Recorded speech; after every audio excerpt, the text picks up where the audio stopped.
నమస్కారం అండి. నా పేరు ఎంవికే. నాకు 25 సంవత్సరాల ఐటీ అనుభవం ఉంది. నేను ఇప్పటి వరకు 2000 నుంచి 3000 మంది క్యాండిడేట్స్ని రిక్రూట్ చేయడం జరిగింది. నా యొక్క అనుభవాన్ని మీతో పంచుకోవాలని ఈ వీడియో చేయడం జరిగింది. ఈ వీడియో ఎండ్ వరకు చూడండి. మీకు ఉపయోగపడితే షేర్ కానీ లైక్ కానీ చేయండి. ఈరోజు మనము ఎస్ఏపిలో ఎన్ని రకాలైనటువంటి ప్రాజెక్ట్స్ ఉంటాయి అనేది తెలుసుకుందాము. ఇది చాలా అవసరం. ఎందుకంటే ఎస్ఏపిలో మనము జాబ్ చేయాలి అంటే మనము ఏదో ఒక రకమైన ప్రాజెక్ట్లో వేయబడతాము.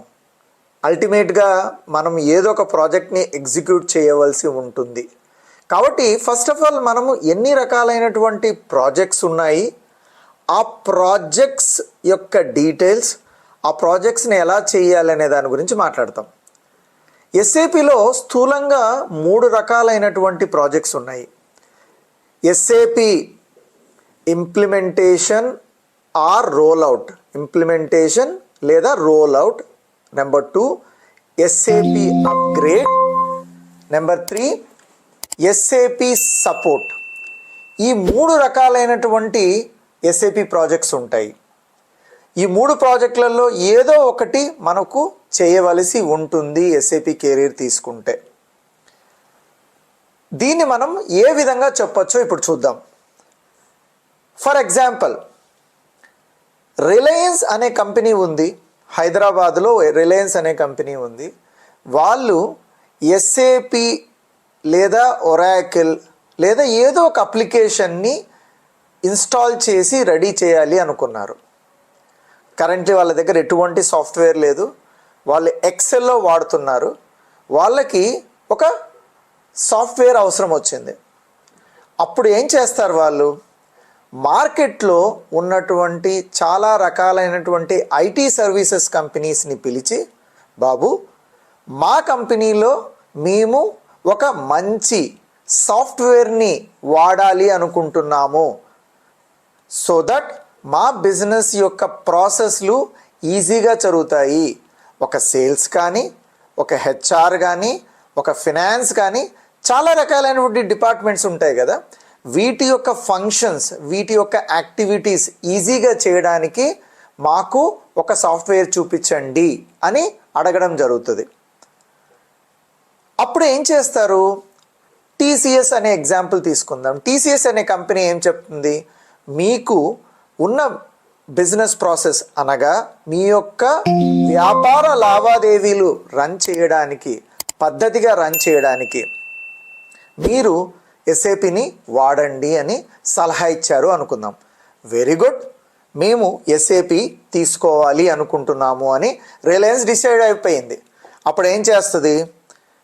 రిలయన్స్ అనే కంపెనీ మార్కెట్లోకి ఆర్ఎఫ్పి, రిక్వెస్ట్ ఫార్ ప్రపోజల్, ఏంటి ఆర్ఎఫ్పి, రిక్వెస్ట్ ఫార్ ప్రపోజల్ అనే ఒక డాక్యుమెంట్ని రిలీజ్ చేస్తుంది.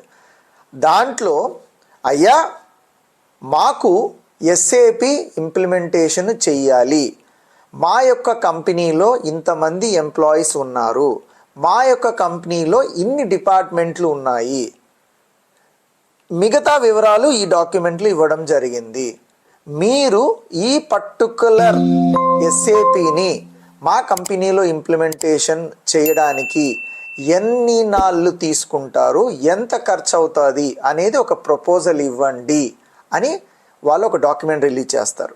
దాని రిక్వెస్ట్ ఫార్ ప్రపోజల్ పేరులోనే ఉంది. ఇది ఎవరికి రిలీజ్ చేస్తారు? పెద్ద పెద్ద ఐటీ కంపెనీస్కి రిలీజ్ చేస్తారు. ఆర్ చిన్నవాటికి కూడా ఇవ్వచ్చు. Does not make any sense, any difference, sorry.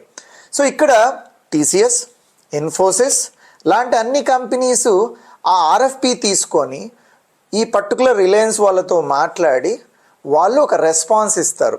ఆ రెస్పాన్స్నే ప్రపోజల్ అంటారు. ఏమంటారు? ప్రపోజల్ అంటారు. ఆ ప్రపోజల్ని రిలయన్స్కి ఇస్తారు.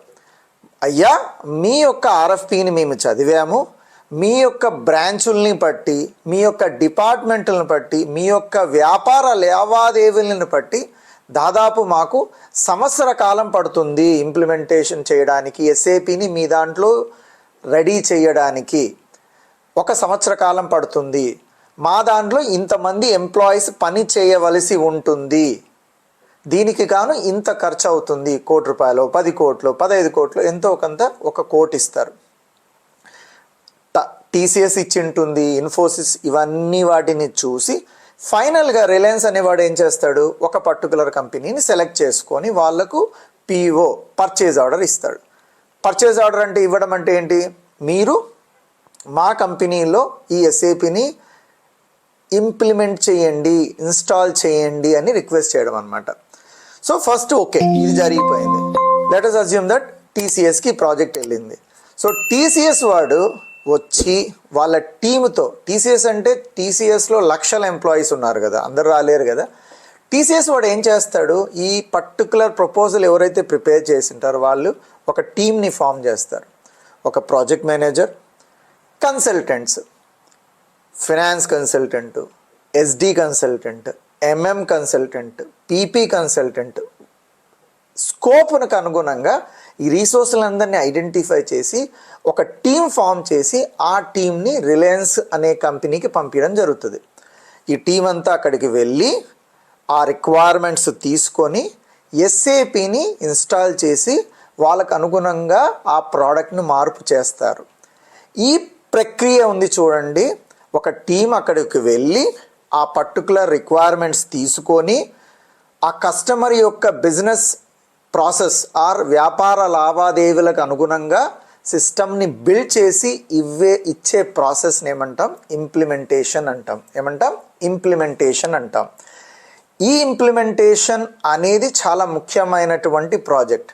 ఇందాక మీకు అన్నట్లు అది సంవత్సరం ఉండొచ్చు, 6 నెలలు ఉండొచ్చు, 2 ఏళ్ళు ఉండొచ్చు. అది ఒక్కొక్క కంపెనీ యొక్క వాళ్ళ యొక్క ఇంటర్నల్ కేపబిలిటీస్, అలాగే ఆ కాంప్లెక్సిటీని బట్టి ఈ డ్యూరేషన్, నెంబర్ ఆఫ్ పీపుల్ మారుతారు.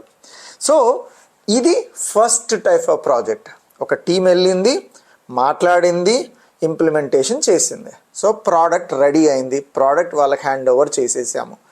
ప్రోడక్ట్ హ్యాండ్ ఓవర్ చేసేసాక తర్వాత ఏం జరుగుతుంది, మనం ఇందాక అన్నాం 1 సంవత్సరం రోజులు పడుతుంది అని. సంవత్సరం రోజుల్లో ప్రోడక్ట్ హ్యాండ్ ఓవర్ చేసాం, వాళ్ళు వాడడం మొదలుపెట్టారు. వాళ్ళు వాడడం మొదలుపెట్టిన వెంటనే ఏం జరుగుతుంది, ఆబ్వియస్గా ఇష్యూస్ వస్తాయి, సమస్యలు వస్తాయి. చిన్న చిన్న సమస్యలు రావడం అనేది సర్వసాధారణం. ఆర్ కొన్ని సందర్భాల్లో పెద్ద సమస్యలు కూడా వస్తాయి. ఒక ప్రింట్అవుట్ పనిచేయకపోవడం, ఒక ట్రాన్సాక్షన్ పనిచేయకపోవడం, లేదా ఒక రిపోర్ట్ రాకపోవడం, చాలా రకాలైనటువంటి సమస్యలు వస్తాయి.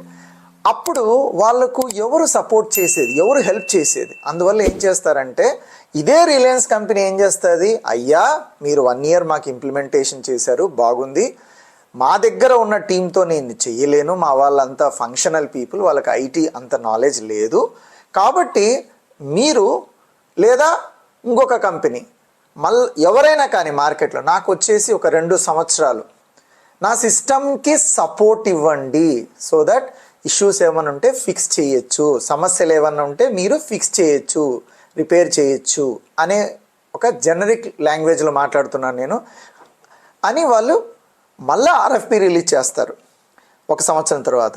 మళ్ళీ అప్పుడు టీసీఎస్, ఇన్ఫోసిస్ మళ్ళీ పోటీ పడి, అజ్యూమ్ దట్ ఈసారి టీసీఎస్ఏ మళ్ళీ విన్ అయింది అనుకుందాం. అప్పుడు టీసీఎస్ ఏం చేస్తాడు, మళ్ళీ ఒక ప్రాజెక్ట్ మేనేజర్, ఒక సెట్ ఆఫ్ రీసోర్సెస్ని, same finance consultant, SD consultant, MM consultant, వీళ్ళందరినీ ఫామ్ చేసి ఆ పర్టికులర్ కంపెనీకి పంపి ఇవ్వడమో లేకపోతే వాళ్ళ ఆఫీస్ నుంచే ఆఫ్ షోర్లో నుంచి పనిచేయడమో జరుగుతుంది. సో ఈ పర్టికులర్ టీం ఏం చేస్తారు, ఆ వాళ్ళ యూజర్స్కి ఏమైనా సమస్యలు వస్తే ఆ సమస్యల్ని ఫిక్స్ చేయడం జరుగుతుంది. సిస్టమ్ సమస్యలు మాట్లాడుతున్నాం. సో ఈ ప్రాజెక్ట్ని, ఇటువంటి సమస్యల్ని ఫిక్స్ చేసేటువంటి ప్రాజెక్ట్ని ఏమంటాం మనం, సపోర్ట్ ప్రాజెక్ట్స్ అంటాం. ఫస్ట్ ఇది ఇంప్లిమెంటేషన్ మాట్లాడడం, సపోర్ట్ ప్రాజెక్ట్ మాట్లాడడం. సంవత్సరం అయింది, ఫస్ట్ సంవత్సరం అయిపోయింది, 2వ సంవత్సరం, 3వ సంవత్సరం కూడా అయిపోయింది. ఎస్ఏపి వాడు ప్రోడక్ట్ అమ్మాడు అంటే వాడు ఆ ప్రోడక్ట్ ఎలా ఇచ్చాడో అలాగే ఉండదు కదా. మీరు ఆండ్రాయిడ్ ఫోన్ తీసుకున్నారు, మీరు 10 ఏళ్ల కిందట ఉన్నటువంటి ఆండ్రాయిడ్ ఫోను ఈరోజు ఆండ్రాయిడ్ ఫోన్ ఒకేలాగా ఉందా? లేదు కదా. స్క్రీన్ మారుతోంది, ఫీచర్స్ వస్తున్నాయి, కొత్త ఫెసిలిటీస్ వస్తున్నాయి కదా. అలాగే ఎస్ఏపి వాడు కూడా ఒక 3 సంవత్సరాల కింద ఇచ్చినటువంటి ప్రోడక్ట్ ఏదైతే ఉందో సేమ్ అలాగే ఉంచడు, చాలా ఫీచర్స్ యాడ్ చేస్తాడు. ఈ ఫీచర్స్ ఆటోమేటిక్గా రావు, ఎందుకంటే వాటిని రప్పించుకోవాలంటే ఒక సపరేట్ ప్రాజెక్ట్ లాగా చేయాల్సి ఉంటుంది. దాన్నే అప్గ్రేడ్ అంటారు. ఫస్ట్ సంవత్సరం ఇంప్లిమెంటేషన్కి వెళ్ళిపోయింది, 2 సంవత్సరాలు వాడారు, 2వ సంవత్సరం తర్వాత లేదా సంవత్సరం తర్వాత ఎప్పుడైనా కానీ ఎస్ఏపి ఒక కొత్త దీని వెర్షన్ అంటాం, రిలీజ్ చేసినప్పుడు ఏం చేస్తారు, ఈ పర్టికులర్ సేమ్ రిలయన్స్ కంపెనీనే మళ్ళీ అందరికీ ఆర్ఎఫ్పి రిలీజ్ చేసి నా పర్టికులర్ కంపెనీలో మేము S/4HANA 2022 వాడుతున్నాము, ఇప్పుడు మార్కెట్లో 2025 వచ్చింది, లేదా S/4HANA 2025 వాడుతున్నాము, ఇప్పుడు మార్కెట్లో 2030 వచ్చింది, నాకు ఆ ప్రోడక్ట్ అప్గ్రేడ్ చేయాలి అని రిక్వెస్ట్ ఫర్ ప్రపోజల్ మళ్ళీ అడుగుతారు. దానికి కూడా సేమ్ ఇలాగే ఈ 3 కంపెనీలు వచ్చి వాళ్ళ రీసోర్సెస్ వాళ్ళ ముందు ప్రపోజల్ ఇస్తారు. ఎవరైతే విన్ అవుతారో వాళ్ళు ఒక టీమ్ లాగా వచ్చి ఈ పర్టికులర్ ప్రోడక్ట్ని అప్గ్రేడ్ చేస్తారు. ఇది మన ఇంప్లిమెంటేషన్ అంత కాంప్లికేటెడ్గా ఉండదు, తక్కువ డ్యూరేషన్లో చేస్తారు, 1 నెల 2 నెలలు. మీ యొక్క వెర్షన్ అప్గ్రేడ్ని బట్టి డ్యూరేషన్ మారుతుంది. కొన్ని అప్గ్రేడ్స్ సంవత్సరం కూడా వెళ్తాయి. ఎప్పుడో 20 ఏళ్ళ కిందట ప్రోడక్ట్ ఇంప్లిమెంటేషన్ చేసి ఉంటారు, ఇప్పుడు అప్గ్రేడ్ చేస్తారు, అలాంటప్పుడు అది సంవత్సరం కూడా వెళ్తుంది. సో అలాగా అప్గ్రేడ్ ప్రాజెక్టులు చేయడం జరుగుతుంది. సో సింపుల్గా చెప్పాలి అంటే 3 రకాలైనటువంటి ప్రాజెక్ట్స్ ఉండడం జరుగుతుంది. ఒకటేమో ఇంప్లిమెంటేషను, రెండోదేమో సపోర్టు, మూడోదేమో అప్గ్రేడ్. నేను ఇంకొక వర్డ్ కూడా వాడాను సార్, మీరు ఇంకో వర్డ్ వాడారు, ఇంప్లిమెంటేషన్ రోల్అవుట్ అని కూడా చెప్పారు సార్. రోల్అవుట్ అంటే ఏంటి అని. రోల్అవుట్ అంటే ఏం లేదమ్మా, ఇప్పుడు రిలయన్స్ అనేది ఆల్రెడీ ఇంప్లిమెంటేషన్ చేసింది, సపోర్ట్లో ఉంది. ఇదే రిలయన్స్కి ఇంకొక 4-5 కొత్త బ్రాంచీలు ఉంటాయి, లేదా కొత్తగా ఓపెన్ చేస్తారు, ప్లాంట్లు ఓపెన్ చేస్తారు. అప్పుడు దాన్ని ఏం చేయాలి, ఆ ప్లాంట్ను కూడా ఎస్ఏపీలోకి తీసుకురావాలి, దాని ఆపరేషన్స్ను కూడా ఎస్ఏపీలోకి తీసుకురావాలి. ఎలా తీసుకొని వస్తారు, ఆ తీసుకొచ్చే ప్రాజెక్ట్నే రోల్అవుట్ అంటాం. అంటే ఆల్రెడీ సిస్టమ్ ఇంప్లిమెంటేషన్ చేసి కొత్త ప్లాంట్ కానీ కొత్త కంపెనీ కోడ్ కానీ, కంపెనీ కోడ్ అంటే ఇంకొక కంపెనీకి కానీ ఎక్స్టెన్షన్ చేయడాన్ని రోల్అవుట్ అంటారనమాట. సో ఇది ఓవరాల్గా ఒక ఎస్ఏపిలో ఉన్నటువంటి ప్రాజెక్ట్స్ టైప్స్. ఇవి మీకు చాలా ఇంపార్టెంట్. మీరు ఈ పర్టికులర్ ప్రాజెక్ట్ టైప్స్ గురించి తెలుసుకోవాలి. మార్కెట్లో గుర్తుపెట్టుకోండి, ఆల్వేస్ ఎస్ఏపి ఇంప్లిమెంటేషన్కి ఎక్కువ వాల్యూ ఉంటుంది, సపోర్ట్కి తక్కువ వాల్యూ ఉంటుంది. ఆబ్వియస్. ఇంప్లిమెంటేషన్ అంటే ఏంటి, ఒక కొత్త ఎన్వైరన్మెంట్లో నీకు చాలా డిఫరెంట్ స్కిల్స్ ఉండాలి, నువ్వు మంచిగా మాట్లాడగలగాలి, కస్టమర్తో ఫేసింగ్ చేస్తావు, కస్టమర్ని ఒప్పించాలి, ఎందుకంటే వాళ్ళు ఒక పద్ధతిలో వెళ్తుంటారు, నువ్వు వెళ్ళి మారుస్తావు, నువ్వు మార్చాలి అన్నప్పుడు అంత ఈజీ కాదు. కాబట్టి ఇంప్లిమెంటేషన్ ఎక్స్పీరియన్స్ ఉన్న వాళ్ళకే ఎక్కువ వాల్యూ ఉంటుంది మార్కెట్లో. సపోర్ట్లో తక్కువగా ఉంటుంది, ఆబ్వియస్గా సపోర్ట్లో శాలరీస్ కూడా తక్కువగా ఉంటాయి. కాబట్టి మీరు ఈ కెరీర్ చూస్ చేసుకునేటప్పుడు సాధారణంగా ఇంప్లిమెంటేషన్స్కి ప్రిఫరెన్స్ ఇవ్వండి. ఓకే, సో ఇది ఓవరాల్ ప్రాజెక్ట్స్ టైప్స్ యొక్క డీటెయిల్స్.